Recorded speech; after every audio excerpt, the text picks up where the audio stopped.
Hello and welcome back to Favorite Things. Today we're going to be looking at the Victorinox Climber. It is a 91mm 3-layer pocket knife, and it's still in production, of course, and it's very popular.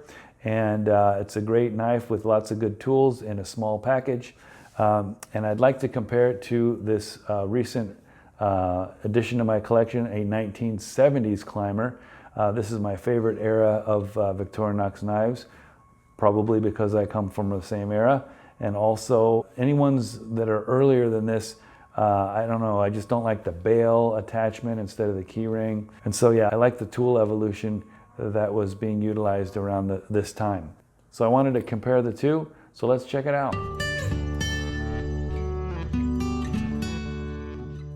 All right, so let's take a look at the scales first. So you'll see that the one on the right, the new one, has nice new shiny scales made of Celador, and the red color is very nice and deep, versus the one on the left. It's got some cracks, it's some bends, it's kind of, it's seen better days, it's warped. And I was gonna also compare the shield logos. The older ones have a nickel silver shield versus the new ones, which have a stainless steel shield. But of course, I can't really show you that because it has fallen off. But I can show you this similar vintage Huntsman that has the older shield, and you can see there's a little bit of a warmer color. So there's that. The newer ones have a hole for the pin, so you can see a little pinhole there, versus the older one does not have a hole for the pin. And then the actual construction of the scales is a little different too. The older ones had this kind of solid, more solid construction, versus the newer ones are kind of hollow, and they have less Celador, they're lighter, and then the construction involves these struts or beams that I guess makes them more durable. This one's interesting too. You can see kind of a pinhole here where I guess it aids in the mounting of the stainless steel shield on these newer ones. So anyway, that's it for the scales. Let's move on to the next thing, and let's take a look at the tweezers. So the newer ones, starting in 1978, have plastic tipped tweezers, and they're precision tweezers. They work very well, as do the older ones that work the same, except these older ones have a aluminum tipped tweezer. Otherwise, same construction, and they are interchangeable. Then, of course, on the other side, you've got the toothpick, and so the new one is nice and clean. The old one is gross. Yeah, so not so clean. I'm not going to use that on my teeth. Apparently, if you look, sometimes there's some embossed numbers or codes on here, and that may be able to way of dating it, but I'm not sure. You can look that up if you wish.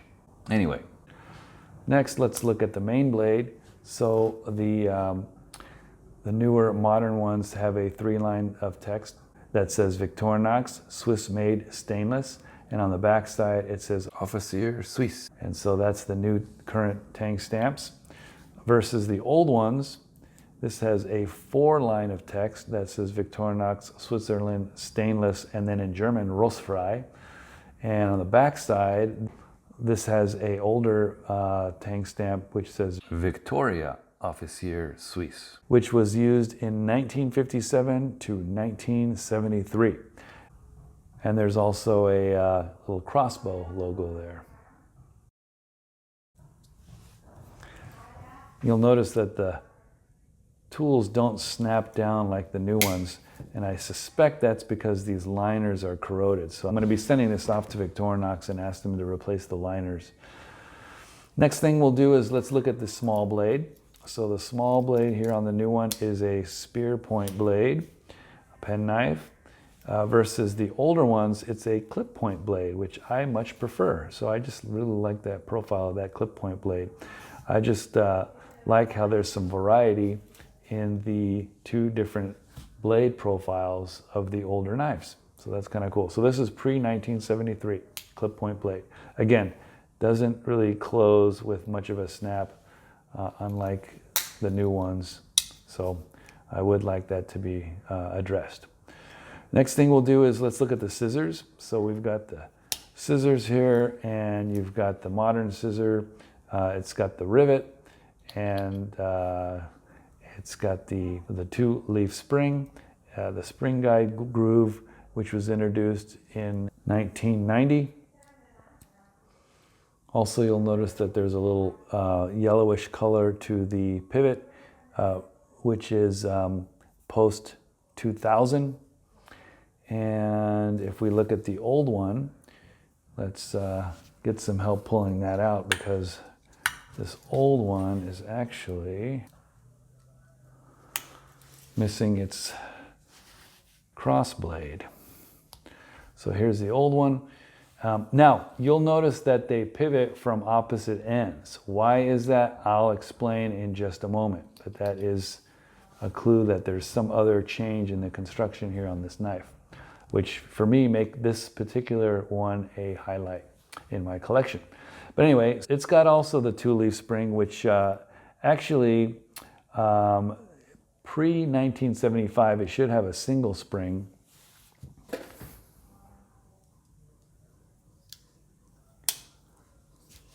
Like this one. So this is the original spring that would have come on a pre-1975 scissor.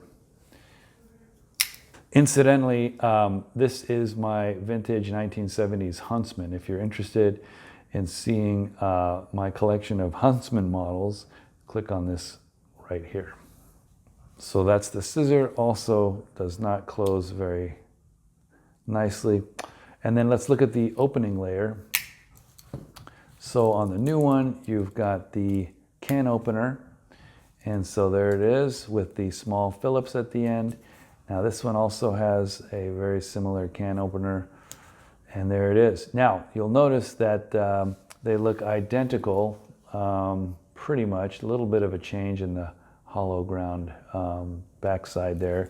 But that's the second indicator that this has been off to service, because pre-1973, there should be a patent stamp like on my Huntsman here. So that's the second clue that this has been serviced by Victorinox. These are very commonly seen with some evidence of over-torquing, over-screw driving, and they get twisted or chipped. And so unfortunately, these guys get a lot of abuse sometimes. All right, so let's move on to the other side. We've got the cap lifter bottle opener, and this has the 90-degree stop, which is a post-1985 feature. And the older climber does not have a 90-degree stop, but otherwise has a very similar looking cap lifter, which is the third sign that this has been sent in for service, because if we look at my all-original Huntsman, you'll see here that pre-1973 models will have this beveled edge, which allows this to be used as a wire stripper. You still have the wire bender on these both models, but the wire stripper is actually this special feature here. So that is not present on this model, and it should be for this vintage, so it tells me that this has seen some service. All right, let's look at the backside. So we've got the corkscrew. This modern one has the smooth 4-turn corkscrew versus the older one, which has a fluted and 5-turn corkscrew. And so you'll notice the difference there, a little tighter spiral. However, this has got a bend, and also it's got a little pull to it. So it's been bent and stretched. Let's again compare to the Huntsman, which has a intact corkscrew.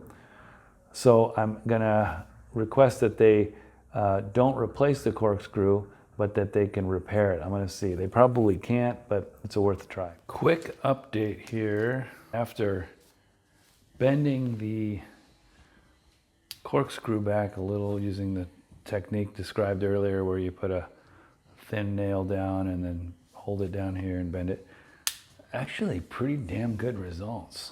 I mean, even the parallelism, the spiral has much improved, almost corrected. I mean, that is very, very acceptable. You can see there's a little bit of stretch here. It's opened just a little bit. And when you close the corkscrew, the end just hangs off just a little bit more than it would. But man, yeah, definitely an improvement. Enough where I'm probably not going to want to mess with this anymore. I mean, we're talking a millimeter. It's hanging over by a millimeter. Not bad. You also see that there's been some damage to the liner, so that'll be repaired. The corkscrew is also a little bit loose, which suggests that the liners have been pried open a little bit with some heavy use. Still has a decent snap, but not like a new one. And then let's move over here and look at the awl. So the awl with sewing eye, that is a post 1985 feature versus the older one, which does not have the sewing eye appropriately. And so they have the same basic profile otherwise, sharpened edge, and yeah. And one more tool to look at, post 1991, any 91 millimeter Swiss Army knife with a scissor gets to have a parcel hook or multi-purpose hook. So there's some cool uses for that. But pre-1991 will not have the parcel hook. However, if you look closely at this one, and this is very easy to overlook, you might just kind of see this, and it just looks like, you know, a blank spring layer, back spring. There is a special tool here. This is the long nail file. So this one has a little notch in the liner, and it opens like so, and you've got this reamer section here, or a file section, and it also has a nail cleaner at the tip. And so this is a very cool implement, not seen on many models. You'll see it sometimes on Champions, you'll see it on some Huntsmen, you'll see it on some climbers, and you'll see it on the luxury automobile. So that's a cool instrument. Now, the reason that the scissor needed to be mounted on the other side is because of the way the long nail file has a brass pin pivot. And so because of that, the scissor has to be mounted on the opposite side, like so. So then it's because of the construction of that the scissor opens from the unexpected opposite side, from the top of the knife rather than the bottom. So that's because of the presence of the long nail file. So that is a clue that you've got the long nail file. If you suddenly notice your scissors opening from the wrong side, guess what? You've got a long nail file. So kind of cool. Anyway, that's it. So 1970s, early 70s climber versus 2024 Victorinox climber. I'm going to send this in for Victorinox to do some repair work, and I'll post this video right here to show how it turned out. Thanks so much, and have a good one.